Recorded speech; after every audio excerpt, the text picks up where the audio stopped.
coucou tout le monde. En fait, aujourd'hui, je voudrais vous parler autre chose que de livres, de bouquins ou de films ou de séries que j'ai pu voir. Je voudrais vous donner ma petite astuce quand on est enfermé, qu'on a besoin d'air, qu'on a besoin de s'évader et que parce qu'on est handicapé, qu'on ne sait pas trop comment faire, parce qu'il y a un confinement, parce que voilà, il y a des moments où ça va pas dans la vie et qu'on a vraiment besoin de changer d'air. Ben, j'ai trouvé un petit truc qui s'appelle Voyage sur le canapé. Voyage sur le canapé, c'est quoi? Donc, c'est effectivement penser à une destination, la destination de nos rêves. Et malheureusement, comme c'est pas le moment d'y aller en espérant qu'un jour on puisse y aller réellement physiquement, le mieux c'est de réfléchir à l'endroit où on veut être.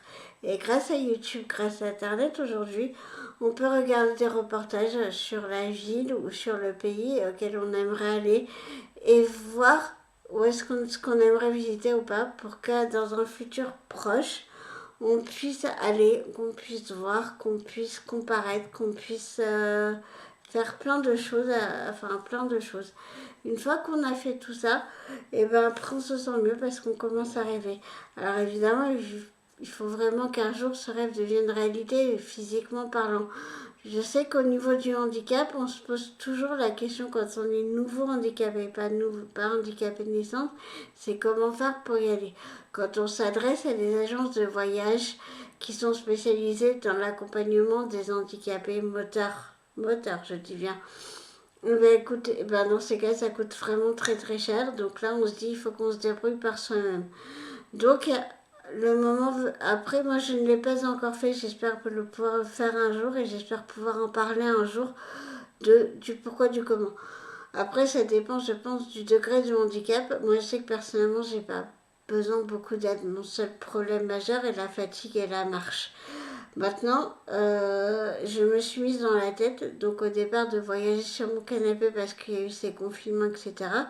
Je me mettais sur YouTube, je regardais les endroits où je voudrais aller, et je rêvais. Alors après, chacun a ses rêves, chacun a ses envies, etc. Ça permet d'avoir une première vision de l'endroit où on veut aller, que ce soit en France ou à l'étranger ou n'importe où. Donc voilà, maintenant, c'est qu'une première étape avant de pouvoir vraiment réaliser le truc. Après, moi qui suis handicapée minime, c'est-à-dire que je marche avec un ambulateur et je ne m'amuserai pas à prendre un fauteuil roulant, surtout si je suis toute seule. Je suis limitée dans mes déplacements. Là, je me projette un voyage qui va, qui va me coûter, enfin, beaucoup moins cher que ce qu'on m'a proposé depuis le départ. Parce que quand on s'adresse justement, comme je disais, à ces agences de voyage, surtout par rapport au handicap et tout, ben, il faut compter entre 3 000 et 10 000 euros, ce qui est quand même excessif, je pense. Alors que, en fait, quand on connaît sa capacité physique, et si c'est qu'une seule ville à visiter dans le pays où on veut aller, ça dépend. Enfin, je pense qu'on peut se débrouiller tout seul, mais ça, je ne peux pas le dire parce que je ne l'ai pas encore fait. J'espère pouvoir le faire bientôt.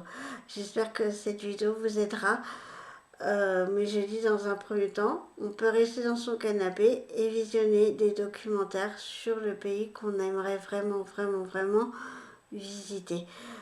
Bah, n'hésitez pas à me laisser vos commentaires ou peut-être avez-vous d'autres idées. Moi, c'est la seule idée que j'ai trouvée, mais ça n'engage que moi.